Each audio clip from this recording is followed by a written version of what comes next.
Hello everyone, welcome to Deepu's kitchen. ఇవాళ మనం chicken తోటి కమ్మటి కారపొడిని ప్రిపేర్ చేసేద్దాం. ఒక్కసారి చేసి పెట్టుకుంటే నెల రోజులు నిలువ ఉంటుంది. టేస్ట్ చేస్తే మళ్ళీ మళ్ళీ చేసుకొని తినాలనుకుంటారు. అంత స్పెషల్ అయిన అద్భుతమైన ఈ శ్రీలంకన్ చికెన్ కారం పొడిని ఇవాళ మనం ప్రిపేర్ చేద్దాం. ఇడ్లీ, దోశ, రైస్, రోటీ దేంట్లోకైనా సరే టేస్ట్ అయితే అద్దరిపోతుంది. ప్రతిరోజు ఇదే కావాలంటారు, అంత బాగుంటుంది. సో తప్పకుండా ట్రై చేయండి.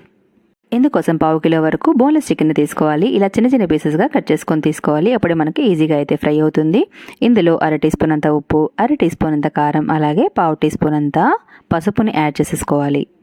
వీటన్నిటిని ఒకసారి బాగా మిక్స్ చేసేసుకొని ఆ తర్వాత 10 నిమిషాల పాటు పక్కన పెడితే సరిపోతుంది. మరి ఎక్కువసేపు ఉంచాల్సిన అవసరం లేదు, టైం ఉంటే ఉంచుకోవచ్చు.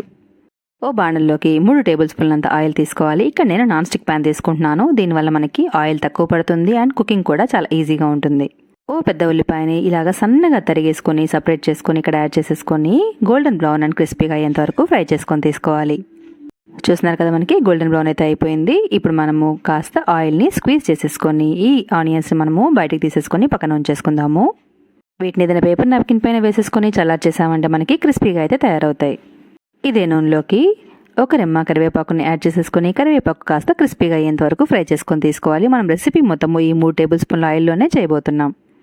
సో ఇవి కాస్త క్రిస్పీగా అయిన తర్వాత వీటిని కూడా తీసి పక్కన ఉంచేసుకొని ఆ తర్వాత ఇందులోకి 2-3 టేబుల్ స్పూన్లంతా వేరుశనగపప్పును యాడ్ చేసుకోవాలి. వేరుశనగపప్పు వేయడం కంప్లీట్గా ఆప్షనల్. నాకు కారపొడిలోకి ఇవి ఇష్టం, అందుకే వేస్తున్నాను. మీరు కావాలనుకుంటే స్కిప్ చేసుకోవచ్చు. వీటిని కూడా కొంచెం క్రిస్పీగా అయ్యేంత వరకు, బ్రౌన్ అయ్యేంత వరకు ఫ్రై చేసుకొని పక్కన ఉంచేసుకోవాలి. అలాగే దంచిన వెల్లుల్లి రెబ్బల్ని ఒక 10 వరకు ఇక్కడ యాడ్ చేసుకోవచ్చు. వీటిని కూడా కాస్త గోల్డెన్ బ్రౌన్ లాగా ఫ్రై చేసేసుకొని తీసేసుకొని పక్కన ఉంచేసుకుందాం. ఇదే ఆయిల్లోకి మనము మ్యారినేట్ చేసి పెట్టుకున్న చికెన్ని యాడ్ చేసేసుకోవాలి. నేను ఇంగ్రీడియంట్స్ అన్నిటినీ షాలో ఫ్రై చేస్తున్నాను. కొద్దిగా ఆయిల్ వేసి డీప్ ఫ్రై అయినా కూడా చేసుకోవచ్చు అనమాట. చూస్తున్నారు కదా, సో ఇందులోనే వేసేసుకొని కొద్దిగా క్రిస్పీగా అయ్యేంత వరకు అండ్ బ్రౌన్ కలర్ వచ్చేంత వరకు ఫ్రై చేసుకోవాలి. చూస్తున్నారు కదా, మనకి రెడ్ కలర్ అయితే వచ్చేసింది అండ్ చూడడానికి అయితే క్రిస్పీగా మనకు చూడగానే అర్థమవుతుంది. ఈ స్టేజ్లో తీసేసుకొని పక్కన ఉంచేసుకోవాలి. ఇలాగా బాగా ఫ్రై అయిన చికెన్ని కొద్దిగా చల్లారనివ్వాలన్నమాట. చూస్తున్నారు కదా, మనకి క్రిస్పీగా అయితే చికెన్ ఫ్రై అయింది. కొద్దిగా చల్లారిన చికెన్ని మిక్సీ జార్లోకి అయితే యాడ్ చేసేసుకుందాం. మరి మెత్తటి పొడిలాగా కాకుండా మిక్సీని పల్స్ మోడ్లో ఉంచుకొని కొంచెము బరకగా మనము గ్రైండ్ చేసుకొని తీసుకోవాలి. చూస్తున్నారు కదా, కాస్త పలుకుల్లాగానే ఉంచుకోవాలన్నమాట. ఇది పర్ఫెక్ట్ కన్సిస్టెన్సీ. ఇదే బాణల్లోకి మిగిలిన ఆయిల్లో ఒక చిన్న దాల్చిన చెక్క ముక్కను 2గా కట్ చేసుకొని వేసుకుంటున్నాను. అలాగే 1/2 టీ స్పూన్ అంత సోంపును యాడ్ చేసుకోవాలి. 1/2 కప్పు ఫ్రెష్గా తురిమిన కొబ్బరిని ఇక్కడ యాడ్ చేసుకోవాలి. ఎండు కొబ్బరినైనా కూడా వేసుకోవచ్చు. ఇది కాస్త రంగు మారి మంచి సువాసన వచ్చేంత వరకు కొద్దిగా క్రిస్పీగా అయ్యేంత వరకు ఫ్రై చేసుకోవాలి. ఆ తర్వాత ఇందులోకి మనము గ్రైండ్ చేసి ఉంచుకున్న చికెన్ని కూడా యాడ్ చేసుకోవాలన్నమాట. వీటన్నిటిని ఒకసారి బాగా కలిసే విధంగా కొంచెం క్రిస్పీగా అయ్యేంత వరకు 2 నిమిషాల పాటు ఫ్రై చేసుకుంటే సరిపోతుంది. సో చికెన్ కొబ్బరి మనకి బాగా ఫ్రై అయిపోయింది. ఇప్పుడు ఇందులోకి రుచికి సరిపడా నేనైతే 1/2 టీ స్పూన్ అంత సాల్ట్ యాడ్ చేస్తున్నాను.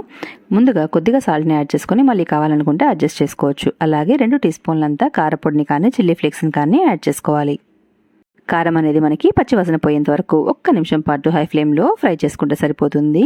పచ్చివాసన రాకుండా ఉంటుంది. ఒకసారి బాగా ఫ్రై చేసేసుకొని మనం వేయించి ఉంచుకున్న అన్ని ఇంగ్రీడియంట్స్ని ఇక్కడ యాడ్ చేసేసుకోవాలి. చూస్తున్నారు కదా, మనకి ఆనియన్స్ అయితే ఎక్స్ట్రా ఆయిల్ లేకుండా క్రిస్పీగా తయారయ్యాయి. ఇలా వేసేసుకొని ఒకసారి బాగా మిక్స్ చేసేసుకొని తీసేసుకోవాలి.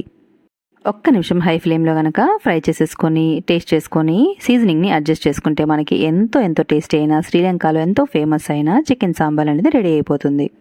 ఏదైనా ఎయిర్ టైట్ కంటైనర్లో స్టోర్ చేసుకుంటే మనకి 1 మంత్ వరకు పాడవకుండా ఉంటుంది. ఫ్రిడ్జ్లో ఉంచుకొని వాడుకోవచ్చు. ఇడ్లీ, దోశ, రైస్, రోటీ దేనిలోకైనా అద్దరిపోతుంది. తప్పకుండా ట్రై చేయండి. నచ్చితే ఒక లైక్ చేయండి.